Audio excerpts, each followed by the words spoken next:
Mpendwa katika Kristo, tumsifu Yesu Kristo. Karibu tushirikishane baadhi ya vifungu vya Biblia vitakavyo tusaidia sisi kuendelea kuyatafakari mafumbo haya ya Kwaresma. Na kama tunavyofahamu fika, Kwaresma ni kipindi cha toba, sala, kufunga na matendo ya huruma kinachotufanya sisi tujiandae kwa Pasaka.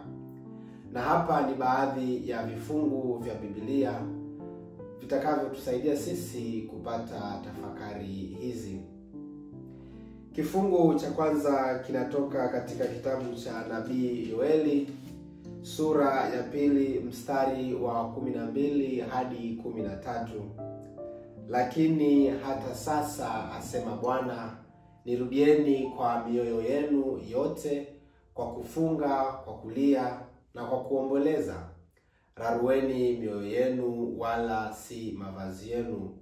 Mungu anaendelea kutuita tumrudie kwa mioyo ya kweli, tukitubu dhambi zetu na kuomba msamaha wake.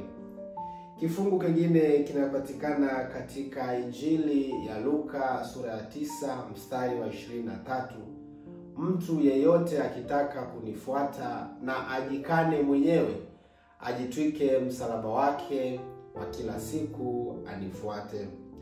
Kwaresma ni kipindi cha kujifunza kujikana na kumfuata Kristo kwa uaminifu hata kupitia changamoto za maisha.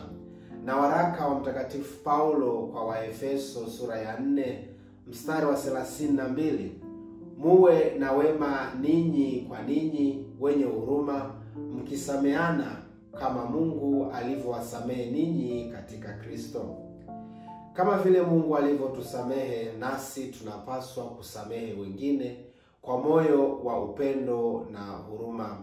Na kifungu chetu cha mwisho ni waraka wa Mtakatifu Paulo kwa Warumi sura ya 8 mstari wa 37. Lakini katika mambo hayo yote tunashinda, na zaidi ya kushinda, kwa yeye aliyetupenda. Ingawa Kwaresma ni kipindi cha toba, pia ni kipindi cha matumaini, tukikumbuka kuwa kwa Yesu Kristo tuna ushindi wa milele. Na katika mwaka huu wa jubilei, mahujaji katika matumaini, tuzidi kumwomba Mwenyezi Mungu atujalie neema na matumaini, ili tuendelee basi kuishi mwaka huu wa jubilei na hususan kipindi hiki cha Kwaresma kwa matumaini yaliyojikita katika Mungu. Na baraka yake Mungu Mwenyezi, ya Baba, Mwana na Roho Mtakatifu ikushukie na kubaki nawe daima. Amina.